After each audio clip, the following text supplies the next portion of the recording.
Not all console hacking has to be involved on a console. I like getting console hardware interfaced to my computer, so why the hell not?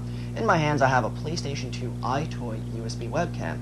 Now, you can get this working under Windows, Linux, and OS X. Now, if you're working under Linux and OS X, I'll assume that all you really needed to know is that the PlayStation 2 Eyetoy works. If you're running Windows, you probably need a little bit more help seeing that you're running Windows. Plus, for the most part, most of us run Windows anyway.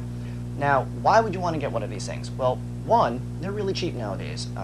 I get mine between $6 and $8 at the used video game stores. I think you can get them for about $12 to $15 online.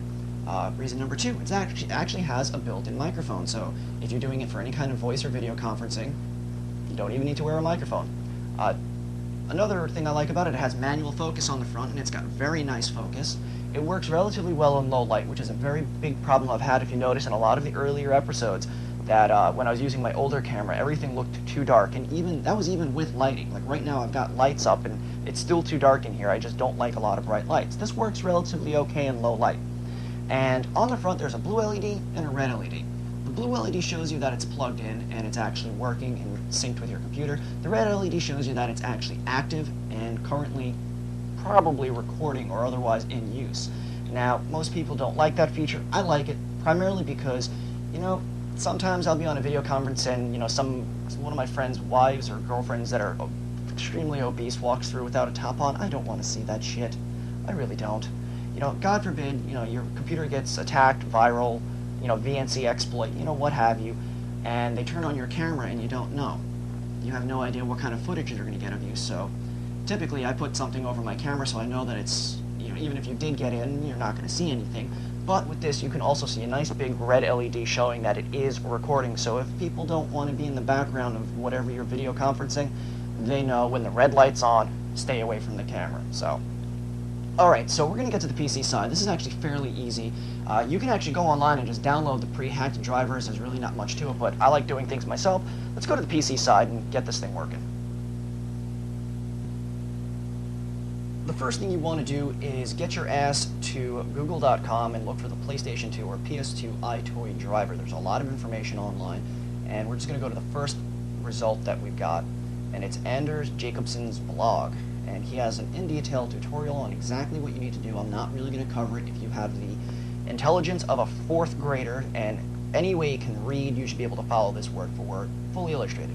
He explains that this is actually based off of a D-Link DSB C310 OmniVision series webcam. You can get the drivers from the D-Link FTP, driver FTP. You go about and you extract the drivers to whatever folder you want to on your desktop, load the driver file, which is ov519.inf into WordPad, which I've already done, and using File, Replace, or hitting Control-H on your keyboard, you can go ahead and replace certain values with other values. As explained, you're going to have to either replace it with, you're going to have to replace key VID_05A9 ampersand PID_8519 with one of 2 alternate values, depending on whether you have either a Logitech or a Namtai hardware. So once you go ahead and do that, save your drivers, go ahead and install them. Now, they have this amcap.exe, which will allow you to test the webcam. So once you go, you can hit devices, go to the Eyetoy, and there you can see the Eyetoy. And using the manual focus, you can either get a really nice close-up shot, or you can get a nice pull-out shot.